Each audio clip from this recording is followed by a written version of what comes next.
साथियों नमस्कार। हमारे YouTube चैनल में आपका पुनः स्वागत है।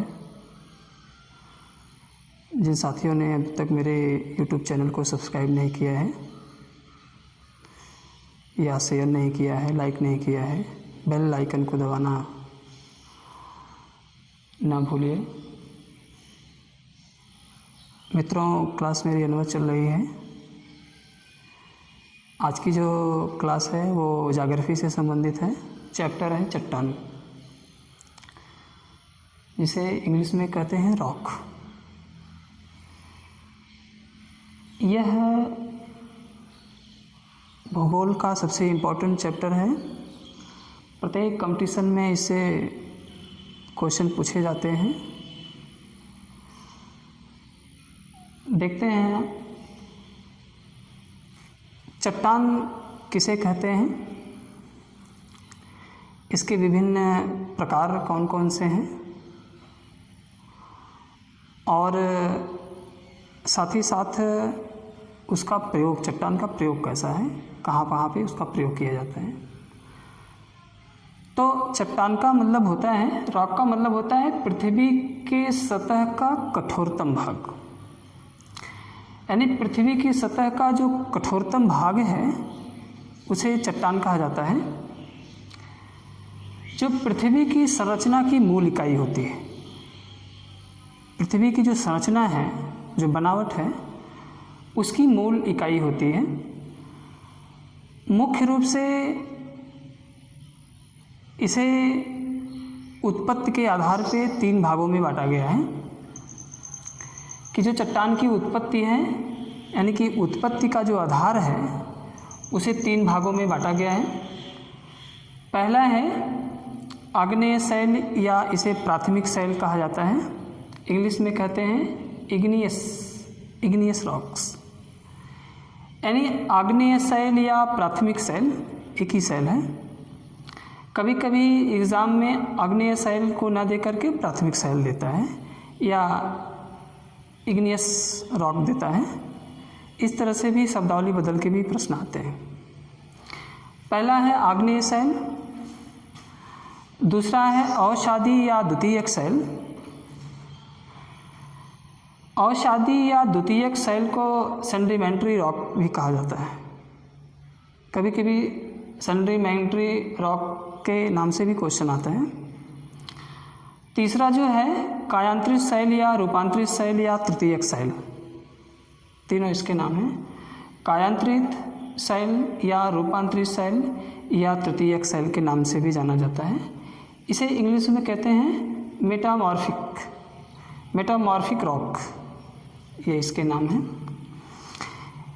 इसकी विशेषताएं कौन कौन सी हैं, और साथ ही साथ इसका प्रयोग कहाँ कहाँ पे होता है, इसके नाम कौन कौन से हैं।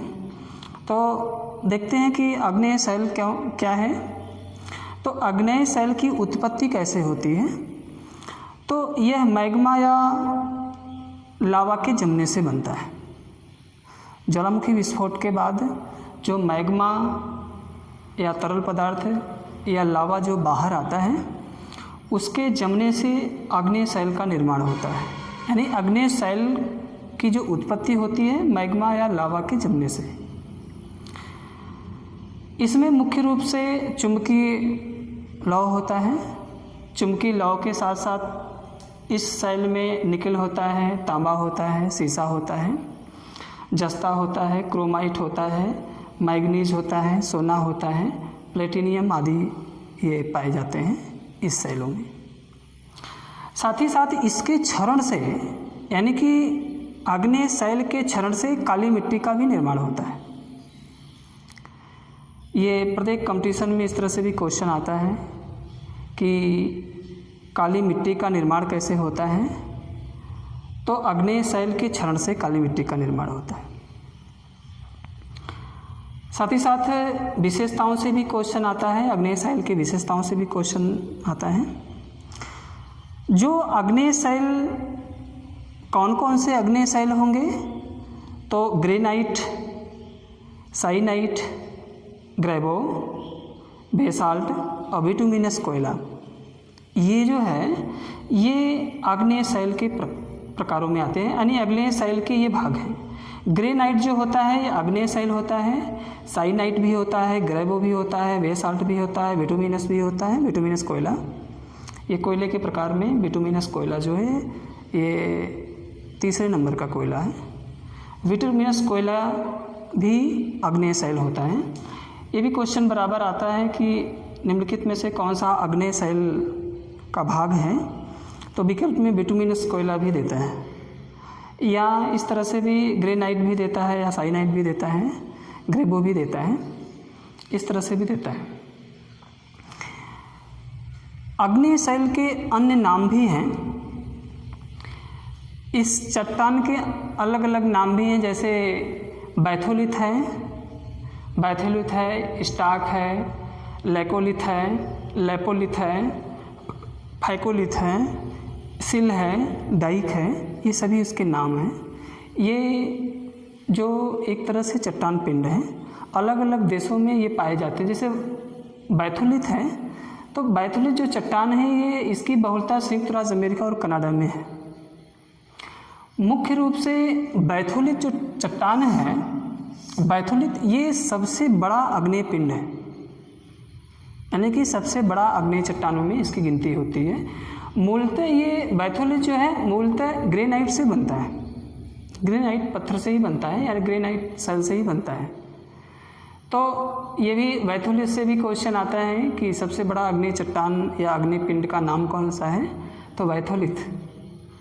इसके साथ दूसरा जो है स्टाक है। स्टाक जो होता है ये बैथोलिथ का छोटा भाग होता है, यानी कि जो आग्नेय पिंड होगा वो आकृति में छोटी होगी, यानी कि स्टाक तब बनेगा जब बैथोलिथ का आकार छोटा हो, बड़ा ना हो, छोटा हो। उसके बाद तीसरा है लैकोलिथ। लैकोलिथ का निर्माण कैसे होगा, जब मैग्मा या तरल पदार्थ या लावा की आकृति गुंबदाकार हो जाए, यानी गुंबदाकार रूप ग्रहण कर ले, तो वो कौन सा कहलाएगा, लैकोलिथ कहलाएगा। फिर चौथा जो है लैपोलिथ। देखिए इसमें भी कन्फ्यूजन आप कर देते हैं। लैकोलिथ जो होता है ये मैग्मा की गुंबदाकार आकृति होती है, और लैपोलिथ जो होता है ये तस्तरी नुमा आकृति होती है, यानी कि मैग्मा जब ठंडा होगा या लावा जब ठंडा होगा तो तस्तरी नुमा रूप आकृति ले लेगा, तो ये लैपोलिथ के नाम से जाना जाएगा।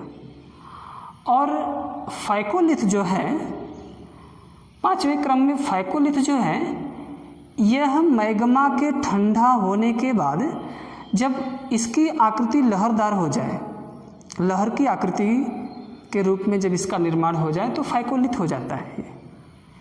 इसी तरह से सिल का निर्माण कैसे होगा, जब मैग्मा या तरल पदार्थ या लावा एक आकृति यानी समान आकृति रूप ले ले, समान आकृति के रूप में अगर विकसित होता है तो वो सिल हो जाएगा, यानी कि मैग्मा की आकृति एक समान हो तो वो सिल हो जाएगा।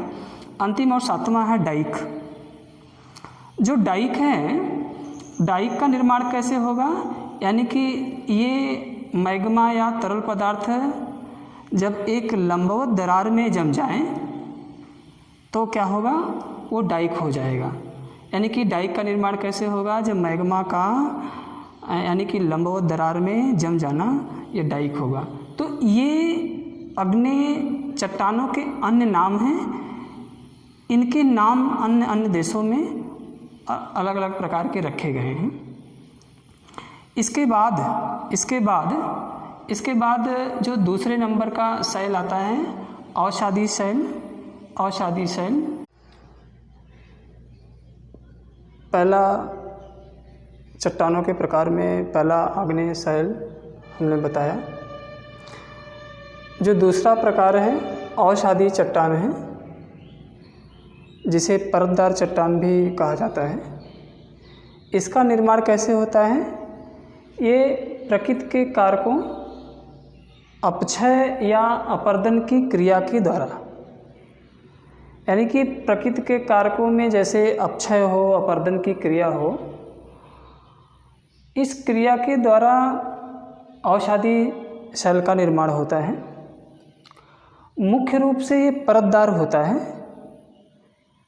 जैसे अपरदन या अपक्षय की क्रिया के द्वारा जो बालू हैं या कण हैं जब एक जगह पे परतदार रूप में इकट्ठा होते हैं तो ये अवसादी चट्टान का रूप ले लेते हैं। तो ये परतदार चट्टान भी इसे कहा जाता है। तो ये परतदार होता है। इसमें वनस्पतियाँ या जीव जो जंतु होते हैं या जीवाश्म होते हैं इनके अवशेष पाए जाते हैं। यानी कि अवसादी चट्टान में जो वनस्पतियाँ हैं या जीव जंतु हैं या जीवाश्म हैं इनके अंश पाए जाते हैं। इसके साथ साथ इस चट्टान में मुख्य रूप से लौह अयस्क है, फास्फेट है, कोयला है या सीमेंट है आदि पाया जाता है। यानी कि लौह अयस्क या फास्फेट या कोयला या सीमेंट का निर्माण भी अवसादी चट्टान से ही होता है। साथ ही साथ खनिज तेल की प्राप्ति अवसादी चट्टान से ही की जाती है। ये मोस्ट इम्पॉर्टेंट क्वेश्चन बराबर भी आता है कंपटीशनों में कि खनिज तेल का निर्माण किस चट्टान से होता है, तो अवसादी चट्टान से होता है। ये मोस्ट इम्पॉर्टेंट है, बराबर कंपटीशन में आता है। खनिज तेल की प्राप्ति अवसादी चट्टान से। साथ ही साथ जो नदी बेसिन हैं जैसे गोदावरी है या महानदी बेसिन है या दामोदर नदी बेसिन है, इन सभी बेसिनों में कोयला की प्राप्ति की जाती है। यानी कि अवसादी चट्टान के जो कोयले हैं इनकी प्राप्ति इसी नदी बेसिन में की जाती है। साथ ही साथ देखेंगे आगरा या दिल्ली जो फोर्ट हैं, जो किले बनाए गए हैं, ये बलुआ पत्थर से ही बनाए गए हैं। और बलुआ पत्थर जो होता है ये अवसादी चट्टान ही होते हैं।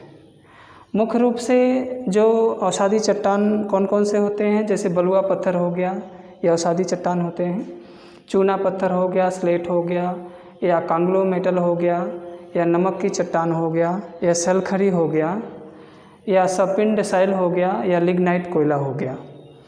ये सभी जो होते हैं ये मुख्य रूप से अवसादी चट्टान ही होते हैं। यानी कि ये इनके प्रकारों से भी कभी कभी क्वेश्चन आता है कि जो लिग्नाइट कोयला है, लिग्नाइट कोयला किस प्रकार की चट्टान होती है, तो ये अवसादी चट्टान होती है। अभी पिछली जो हमने पिछला जो बताया था भाग चट्टानों के प्रकारों में, जो तीसरा बताया, पहला बताया था आग्नेय शैल में, उसमें आपको विटुमिनस का जिक्र किया था। तो विटुमिनस जो होता है ये आग्नेय शैल में आता है, लेकिन लिग्नाइट जो कोयला होता है ये अवसादी शैल में आता है। तो ये इस प्रकार से भी क्वेश्चन बराबर कंपटीशनों में आता है कि चूना पत्थर का निर्माण किस शैल से होता है, तो अवसादी शैल से होता है। तो ये प्रकार इसके हो गए। तो अवसादी चट्टान की ये विशेषताएं हैं। तीसरा जो प्रकार है कायांतरित चट्टान। कायांतरित चट्टान ही रूपांतरित चट्टान कहलाता है या तृतीयक शैल कहलाता है। इसका निर्माण कैसे होता है? ताप व दाब के रासायनिक क्रियाओं के कारण, यानी ताप या दाब के रासायनिक क्रिया के कारण अग्नेय एवं अवसादी शैल का जब रूप परिवर्तित हो जाता है, तो रूप परिवर्तन के बाद जब रूप परिवर्तित हो जाता है तो कौन सा चट्टान बनता है? कायांतरित चट्टान बनता है। यानी कायांतरित चट्टान का निर्माण कैसे होता है? अग्नेय और अवसादी चट्टानों के रूप परिवर्तन के बाद। ये भी मोस्ट इम्पॉर्टेंट है, हमेशा कंपटीशन में आता है इस तरह से। और कायांतरित चट्टानों से आता है, रूपांतरित चट्टानों से, कि एक तरफ अग्नेय शैल देता है और दूसरी तरफ अवसादी देता है। तो अग्नेय शैल को पूछता है कि अग्नेय शैल जो है, जैसे ग्रेनाइट को दे दिया तो ग्रेनाइट का रूप परिवर्तन क्या होगा? निस में हो जाएगा। इसी तरह से साइनाइट है, जो आग्नेय शैल है साइनाइट का रूप परिवर्तित होगा, सर्पेंटाइन हो जाएगा, इसके नाम है। साथ ही साथ बेसाल्ट है, तो बेसाल्ट को सिस्ट के नाम से जाना जाएगा कायांतरित या रूपांतरित में। विटुमिनस जो कोयला हमने बताया था, विटुमिनस कोयला आग्नेय शैल में आते हैं। आग्नेय शैल जो है विटुमिनस है और इसका रूप परिवर्तन जो होगा वो ग्रेफाइट में हो जाएगा। बराबर क्वेश्चन आता है कि ग्रेफाइट जो चट्टान है किस प्रकार की चट्टान है, तो रूपांतरित या कायांतरित चट्टानों में इसकी गिनती होती है। इसके साथ साथ अवसादी है। अवसादी चट्टान का जब कायांतरित, हमने बताया कि जो अवसादी है, अवसादी का जब कायांतरित में या रूपांतरित में परिवर्तन होगा तो इसमें जैसे अवसादी चट्टानों में सपिंड है तो ये कायांतरित में शिष्ट हो जाएगा। बलुआ पत्थर है, जैसा कि हमने बताया कि बलुआ पत्थर से, ये बलुआ पत्थर अवसादी शैल में आता है। आगरा या दिल्ली फोर्ट का निर्माण भी इसी से हुआ था। कभी कभी वनडे एग्जाम में इस तरह से भी क्वेश्चन आता है कि आगरा फोर्ट या दिल्ली फोर्ट का निर्माण किस पत्थर से हुआ है, तो बलुआ पत्थर से हुआ है जो अवसादी में आता है। इसका रूप परिवर्तित होगा तो क्वार्टरजाइट कहलाएगा। सेल है, इसका रूप परिवर्तित होगा तो स्लेट हो जाएगा। चूना पत्थर का रूप संगमरमर में हो जाएगा। ये मोस्ट इंपॉर्टेंट है, ये बराबर कंपटीशन में आता है कि चूना पत्थर जो है किस प्रकार का है, तो अवसादी शैल में आता है। इसका रूप परिवर्तित होगा तो ये संगमरमर हो जाएगा। संगमरमर का भी आता है कि संगमरमर किस प्रकार की चट्टान है, तो ये कायांतरित चट्टान में आता है जो आग्नेय और अवसादी के मिश्रण से होगा। अगला है लिग्नाइट। लिग्नाइट जो हमने अवसादी बताया था, अवसादी जो लिग्नाइट ये कोयले के दूसरे प्रकारों में आता है। ये अवसादी में आता है जब कायांतरित में या रूपांतरित में रूप परिवर्तित होगा तो एंथ्रासाइट हो जाएगा, और एंथ्रासाइट नंबर 1 के कोयले में इसकी गिनती होती है, यानी क्वालिटी क्वांटिटी दोनों में इसका नंबर 1 है, यानी एंथ्रासाइट सबसे उत्तम कोयला कहलाता है। ये एंथ्रासाइट जो है कायांतरित है, लिग्नाइट जो है ये अवसादी में आता है, और बिटुमिनस कोयला जो आग्नेय में आता है। ये जो कायांतरित हैं, कायांतरित शैलों से बराबर क्वेश्चन आता है, हमने बताया। तो आज का जो मेरा क्लास रहा चट्टानों से संबंधित रहा। हमने बताया आग्नेय, अवसादी और कायांतरित की विशेषताएं, उसके प्रकार। अगला जो क्लास होगा अगले वीडियो के साथ फिर उपस्थित होंगे। अगला जो क्लास होगा मेरा संविधान से होगा, नए चैप्टर के साथ, और साथ ही साथ उसके बाद जो क्लास होगी साइंस से होगी। ये क्लास मेरा अनुरोध चलता रहेगा। आप मेरे वीडियो को या सब्सक्राइब नहीं किए हैं तो अतिशीघ्र सब्सक्राइब करें, लाइक करें, कमेंट करें, शेयर करें। Okay, thank you very much.